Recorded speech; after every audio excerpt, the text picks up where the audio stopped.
来是分林地检署侦办中华丰苑分局的孙子涉嫌六合彩签赌收钱的案件，总共是收押4个人，包括丰苑分局这个孙子甲一个警员，甲分林西里分局的一个侦察组，以及乌西警察的这个抗生的男子。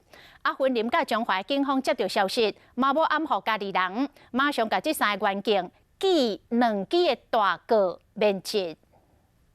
原警侦办六合彩案件，涉嫌接受左头乌西和检方掠去问，涉案的中华丰苑分局姓曾的孙子甲姓王的员警，甲分林西里分局姓李的侦查组拢被收押。侦办司法犯罪为职务的那个公务人员，那彼此之间呢有进行灭证、勾串共犯的情形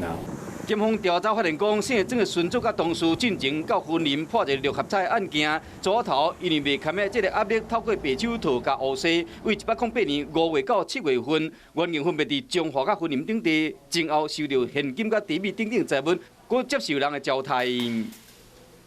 本来都服务在彰化县，那有同事调来云林之后3个人才共同向那个。6合彩的那个赌博网站的负责人